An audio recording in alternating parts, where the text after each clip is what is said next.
online nggak? Biar kita sorenya nggak ada pertemuan.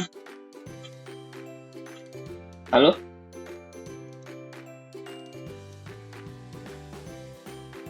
Tidak ada, Pak. Nggak ada, Belum ada. nggak ada kelas ya? Nggak ada kelas online maupun offline. Berarti kita mungkin sebaiknya 2 mata kuliah ini, struktur bangunan sama struktur beton, kita selesaikan hari ini mungkin sampai jam 12 atau sampai jam setengah 1 itu aja ya. Boleh, Pak. Ya. Nah, oke, kita struktur bangunan dulu. Di sini struktur bangunan saya ada sisa 3 materi yang harus saya sampaikan, yaitu bangunan bendung, lalu ada bendungan, dan terakhir ada teknik pantai. Ini harusnya mata kuliah terpisah, ya. Tapi kalau ini mungkin bangunan bendung, bendungan sudah dibahas lebih dalam di mata kuliah PSDA ya, pengembangan sumber daya air harusnya. Nah, di sini ada istilah, ada 2 istilah. Ada yang namanya bendung, ada yang namanya bendungan. Ada yang namanya bangunan air yang besar itu ada yang namanya bendung. Bendung. Ada juga namanya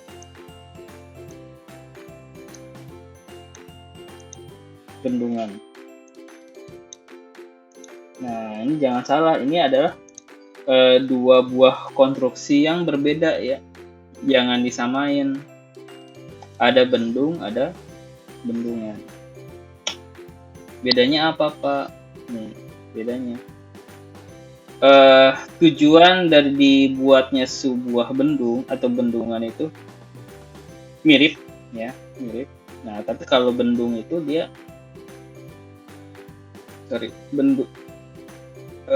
tujuan utama dibangunnya bendung atau bendungan itu mirip.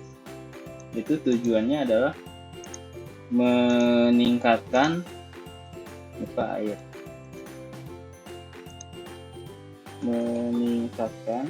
meninggikan muka air. Meninggikan muka air di sini ada yang namanya bangunan bendung, ada yang namanya bendungan. Nah, bedanya apa, Pak? Nih, bendung ini sebuah konstruksi penghalang air. Jadi misalkan di sini kita ada sungai. Misalkan ada sebuah sungai.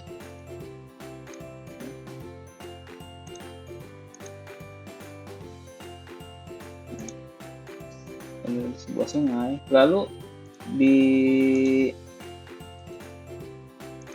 area sekitar tersebut ada sawah irigasi. Taruh di sini sawah. Nah, tetapi sawah irigasi ini enggak dapat air dari sungai. Enggak dapat air. Nah, makanya si sungai ini harus dihalangin. Harus dihalangin. Ya. Kenapa harus dihalangin? Supaya permukaan airnya naik. Yang tadinya taruh ini adalah dasar sungai. Maaf ya, acak-acak nyoret-nyoretnya. Yang tadinya ini adalah dasar sungai. Ini adalah muka air sungainya. Ya.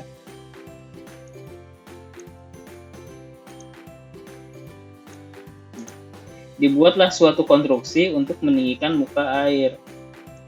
Nah, biasanya bentuknya adalah trapesium. Trapesium itu nggak di sini. Oke, gitu. Nah, bentuknya trapesium.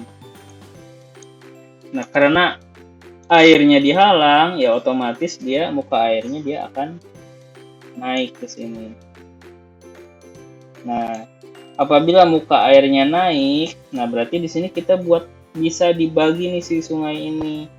Kita bisa disudet, bukan disudet ya.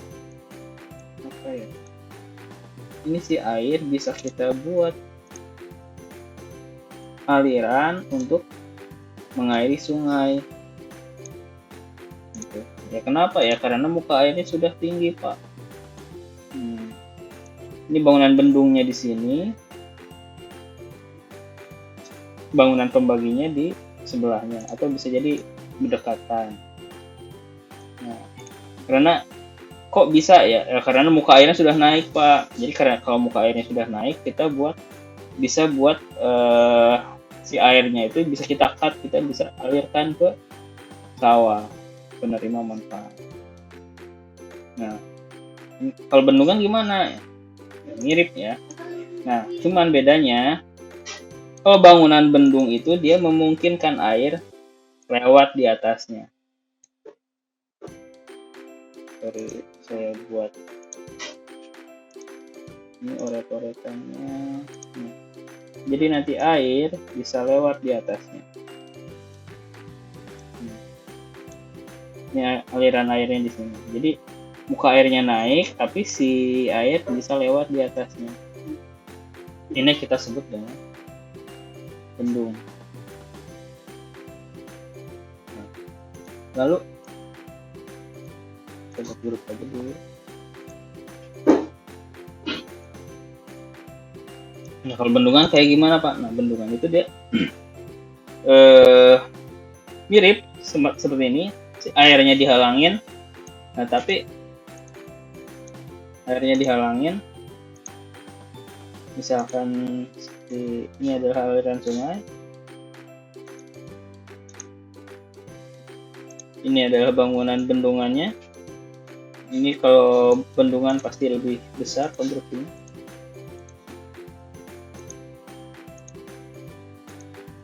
Kalau ini air, ketika ini airnya terhalang, otomatis muka airnya naik ke sini. Ya, nah ini adalah bendungan. Nah, tapi bendungan itu tidak mengizinkan air lewat di atasnya. Nah, itu namanya bendungan. Ya. Jadi beda-bedanya cuma kalau si bendung itu air masih bisa lewat di atasnya, tapi kalau bendungan dia enggak. Ya. Ini saya ambil sampel bendungan Sapon di Yogyakarta. Ini bentuknya seperti ini. Dia air dihalang, setelah naik dibagi ke saluran irigasi, lalu dia bisa overflow, dia bisa lewat di atasnya. Ini adalah bangunan bendungnya. Ini adalah saluran bangunan pembaginya. Ya, ini air sungai di sini. Ketika muka air naik, dia disalurkan ke daerah irigasi. Nah, ini ada bangunan pembagi. Nah, airnya itu air yang udah naik tadi disalurkan ke saluran-saluran irigasi. Saluran irigasi ada bangunan saluran tersier, sekunder, ada primer dan lain sebagainya. Nah, ini adalah bendung. Ya. Nah, ini bangunan bendungnya. Lalu ini adalah bangunan pembaginya. Oke.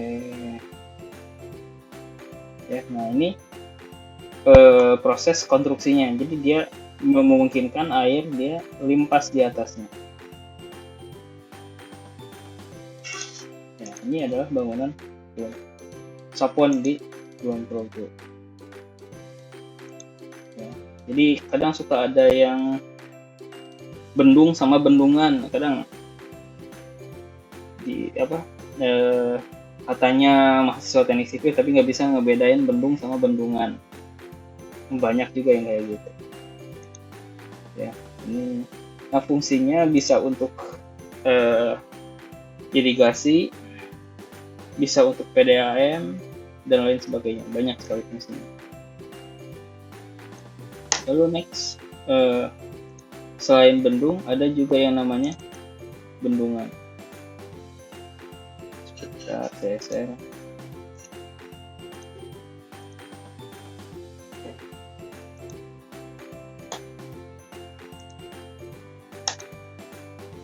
Nah, ini bangunan bendungan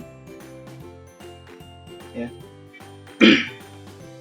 Beda ya, kalau yang tadi dia air masih bisa limpas di atasnya, tapi kalau bendungan ini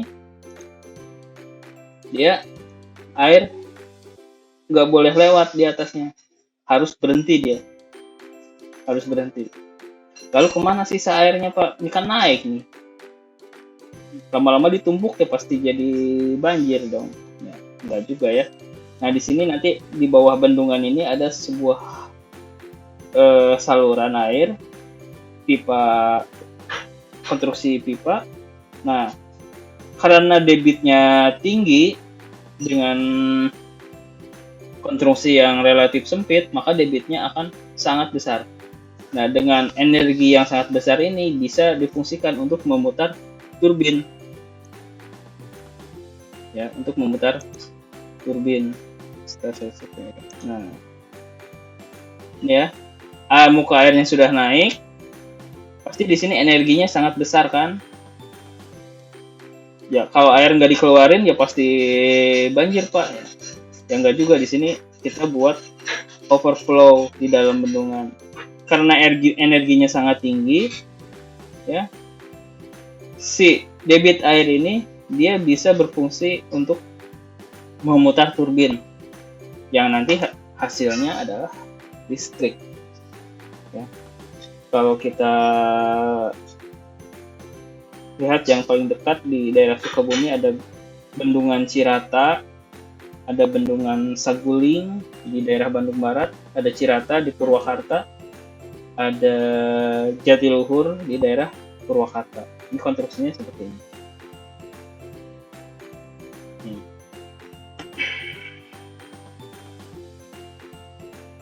Oke. Nah, lalu ada juga bangunan bendungan yang yes, hanya dibangun tidak melulu berhubungan dengan air gitu. Ada juga bendungan yang sifatnya bendung kering ya, bendung kering nggak saya temukan. Jadi bendungan kering, jadi dia kalau Anda ke Yogyakarta di daerah-daerah Kaliurang, daerah pokoknya aliran lava. Nah di sana ada beberapa bangunan bendung yang dia nggak ada air di situ, tapi kok ada bangunan bendung. Ya itu fungsinya untuk adalah bangunan bendung kering ya, bendung kering. Jadi ketika Merapi erupsi, aliran lavanya sebelum ke bawah dia akan ketahan di bendung. Nah sama juga di sini ada, kalau kalian main ke daerah Ciawi ya, Anda akan menemukan bendungan Sukamahi atau bendungan Ciawi. Dia airnya ada tapi kecil banget. Lalu kalau airnya kecil ngapain dibikin bendung ya? Nah kenapa dibikin bendung di situ? Jadi karena Jakarta Jabotabek itu sering banjir dan sumber airnya, aliran airnya melewati daerah sini ya. Jadi si bendung ini berfungsi hanya setahun sekali, yaitu ketika banjir dia airnya bisa ketahan sementara di bendung Sukamahi dan Ciawi. Oke, cari dulu Chrome.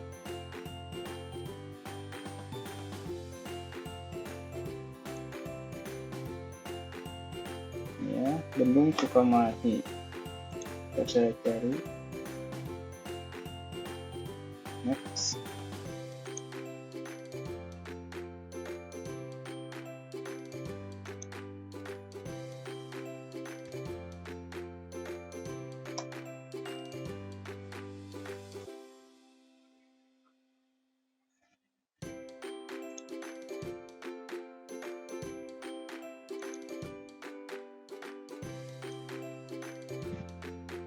Kita belum dapat gambarnya.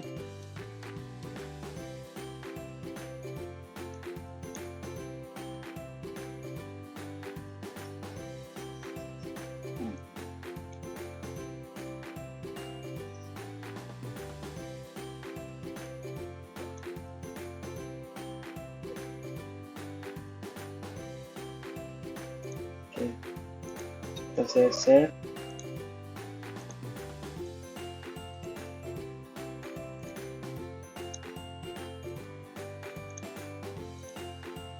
Nah, ini kalau Anda ada waktu,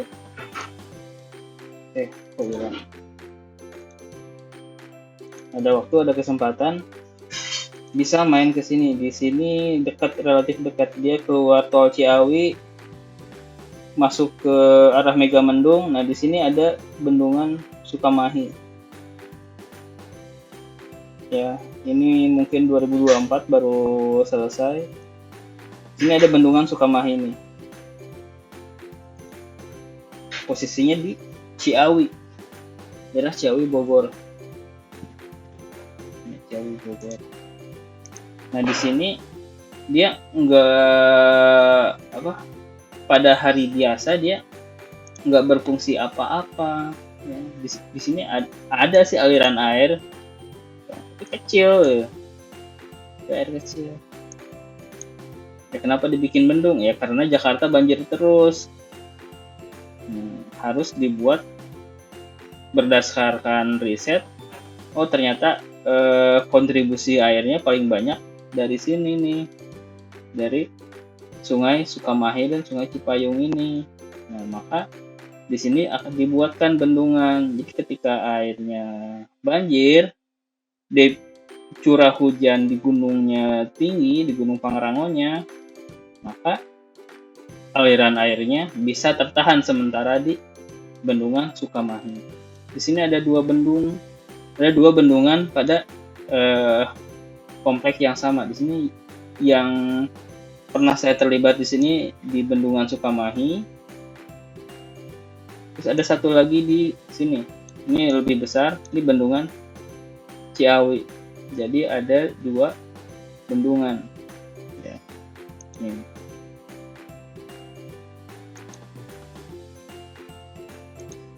Foto-fotonya.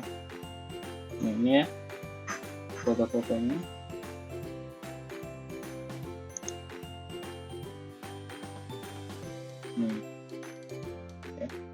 Kalau ada waktu silakan Anda main-main ke sini. Ini adalah bendungan Ciawi.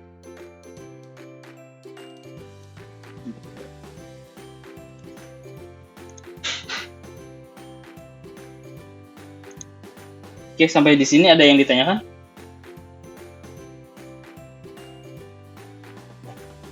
Ada yang ditanyakan sampai sini? Jangan saya doang yang ngebudah. Kalau nggak ada, next. Ini di materi terakhir di struktur bangunan, kita kenal ada yang namanya teknik pantai. Ya, jadi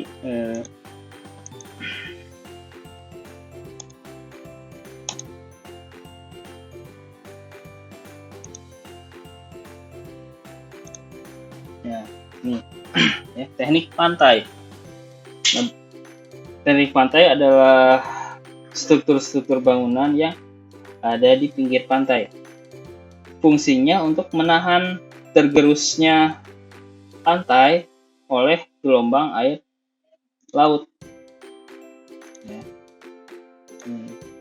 Karena di pantai ini gelombangnya kadang tinggi, kadang kalau anginnya lagi biasa ya gelombangnya bagus, tapi kalau lagi cuacanya agak buruk ya gelombangnya tinggi juga ya, gelombangnya tinggi juga. Nah, makanya dibutuhkan struktur-struktur bangunan yang mampu menahan tergerusnya pantai oleh gelombang laut. Oke. Yang pertama ada yang namanya sea digs. Sea digs ini Jadi di pinggir pulau itu dipasang batu-batuan yang nantinya akan menahan tergerusnya air laut oleh gelombang, ya, namanya abrasi atau erosi, ya. Abrasi kalau nggak salah. Contohnya ada di mana, Pak? Kalau ini yang saya tahu contohnya ada di Pantai Indah Kapuk 2. Pantai Indah, kita saya cari dulu.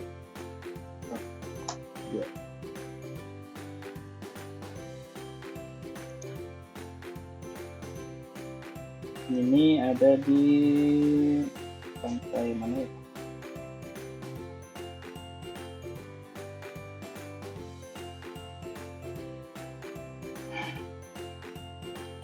Nah, saya share sebentar.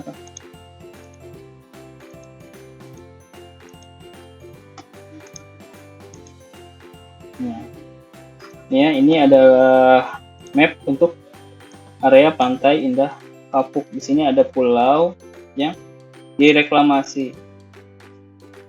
Ya.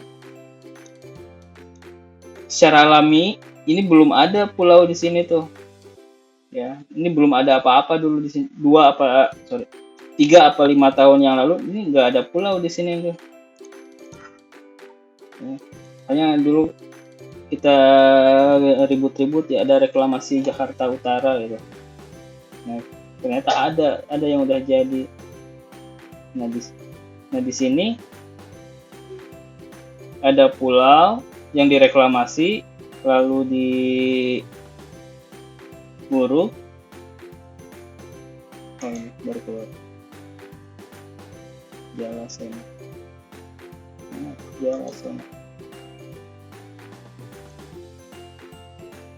Pantai Jalasena. Ini keluar.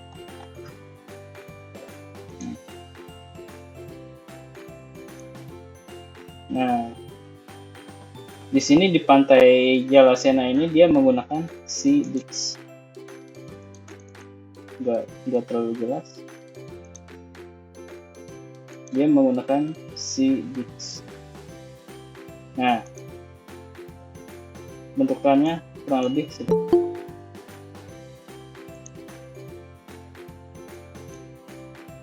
ini, namanya Sea Dix. Dia di ujung pantai diuruk menggunakan batu-batu andesit. Ya, batu-batu andesit. Ini kalau malam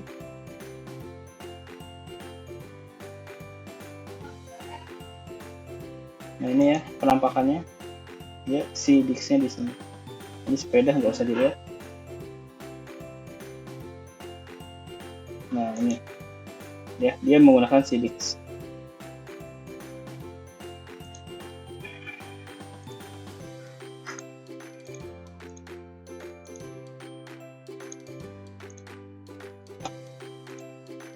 Lalu selain Sea Dix ada juga sea wall, yaitu dinding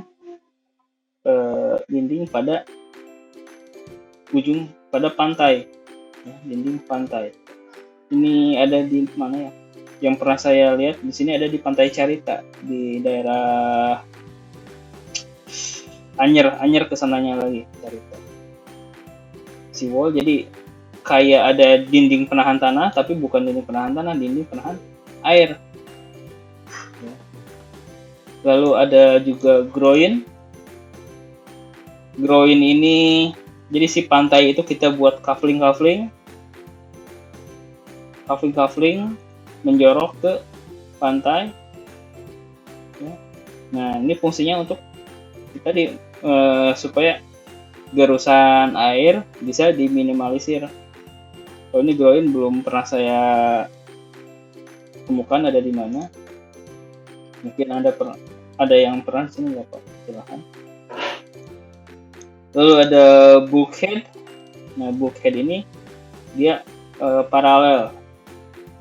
Bukan paralel, vertikal, ya, seperti sungai-sungai Citando ya, Ciliwung. Nah dia menggunakan sirpal dia dindingnya berbentuk vertikal, kita namakan dengan bulkhead. Lalu ada jetty. Nah, jetty udah pernah kita jelaskan di beberapa pertemuan lain. Jetty itu ada sebuah jembatan kecil yang menjorok ke pantai. Oke, lalu ada juga breakwater. Ada breakwater, jadi breakwater itu sebuah tanjung. Kalau jetty itu tadi buat jembatan-jembatan kecil, tapi kalau breakwater dia menggunakan beton-beton precast yang berbentuk apa ya? Bingung jelasinnya. Pokoknya ada beton precast nanti ditumpuk. Sebentar saya cari dulu gambarnya. Breakwater. Precast. Nah.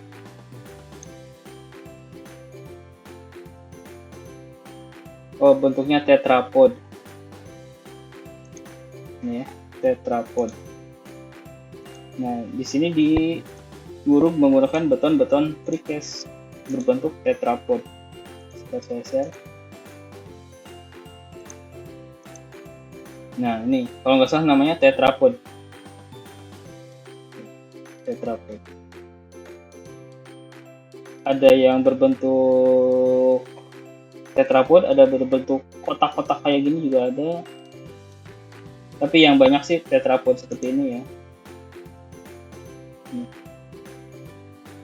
Tetrapod.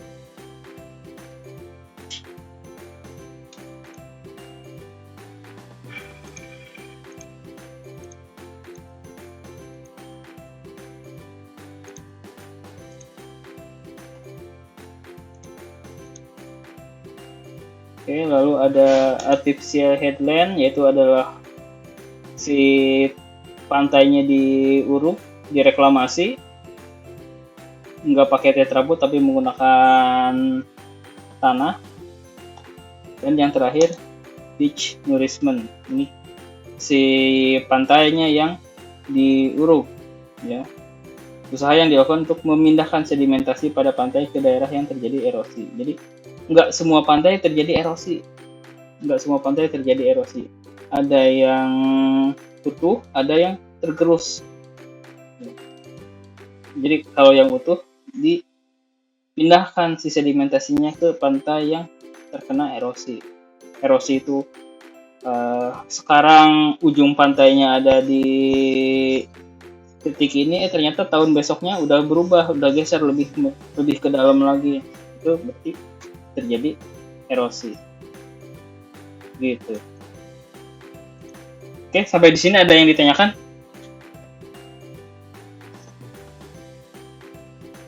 Izin bertanya Pak. Jangan. Untuk tadi si dik sama tetrapod ya Pak, yang tadi itu. Iya. Sama jenisnya nggak Pak, atau apa tuh Pak? Tetrapod sebentar.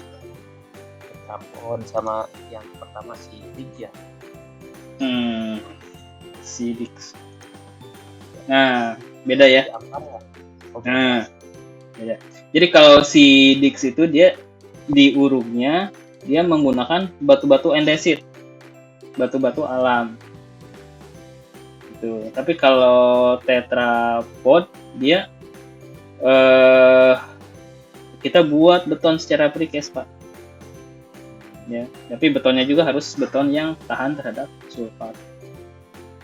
Jadi kalau si Dix itu jadi tetrapod itu bahannya bukan metode konstruksi tapi bahan untuk menguruk untuk breakwater. Gimana saya jelasinnya? Tapi menggunakan beton. Ya. Ya sebentar saya share.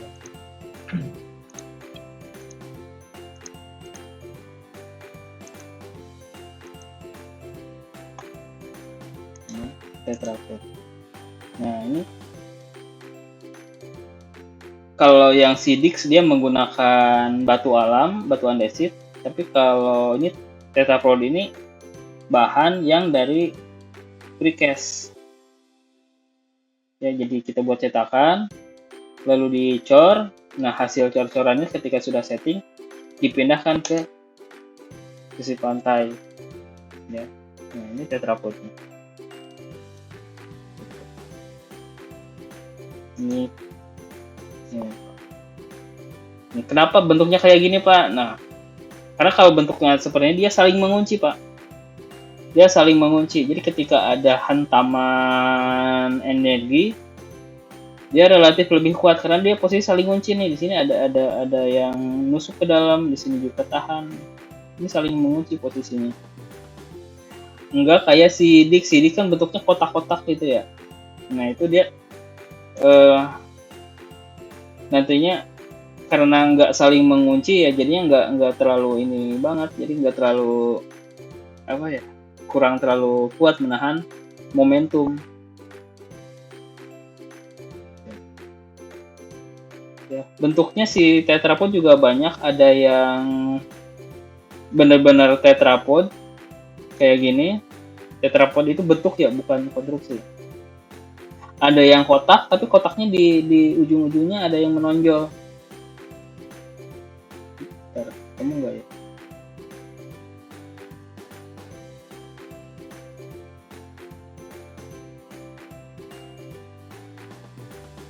Nggak dapet.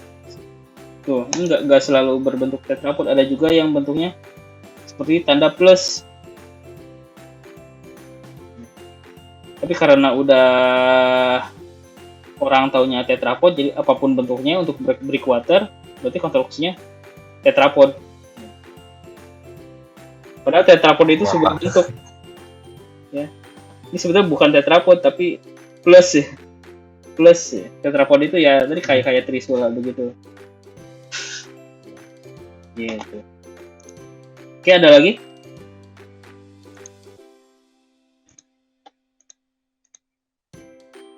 Kalau tidak ada, saya lanjutkan ke struktur beton dan baja. Biar kita bisa selesai jam 12 lah maksimal. Oke ya.